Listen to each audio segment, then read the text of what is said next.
LaRinda Johnson, 4613 13th Street, West. Same buzzer, I guess? Whatever. Okay. Before I begin, I just want to be clear, this is not about guilt or shame. It's about opening dialogue and standing firmly for what is right. We can build a better world, but only if we're willing to face the hard truths. You wouldn't be in politics if you couldn't handle tough conversations, so I'm grateful that we're having one. I also really appreciate everyone who offered quality community that we heard here. I do want to say thank you for the work that you've been doing to house folks. As we are in a housing crisis, hopefully we can see more root causes addressed soon. That said, I do dissent on the camping proposal and enforcement. And basically the city of Canton is seeking a policy to erase rather than uplift. And I put money on the idea that some constituents who might have complained about homeless folks are also one paycheck away from homelessness themselves.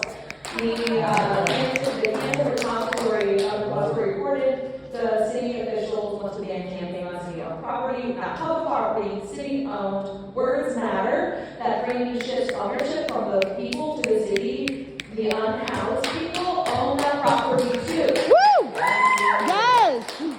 Mayor, you said someone's got to look out for them when they can't look out for themselves in that article. That is not compassion, that is infantilization. Infantilization disguises care. You also claimed that it would give the city another tool to keep people safe, but who is being kept safe?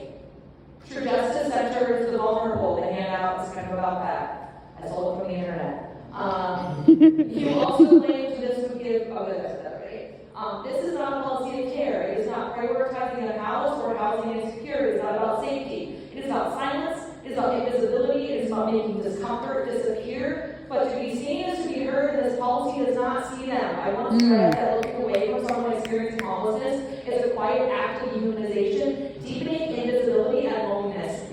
I used to look away, but now, even when I have nothing to give, I smile and wave. The smiles I get back right when I take a simple gesture, a shared humanity. Both of us feel seen. Sometimes being seen is everything. There are 3 harms to this policy that stand out to me.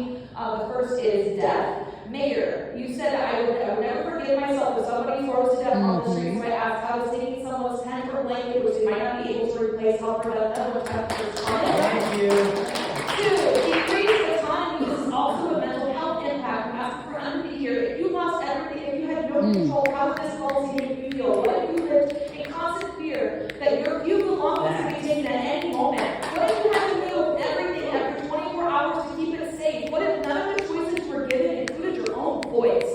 Yes. Number 3, police relations. This will further fracture trust, and in the city with Canton's history, I fear it will cost lives. To the police, you are not bound to follow unjust orders. Non-compliance is a choice. Use it.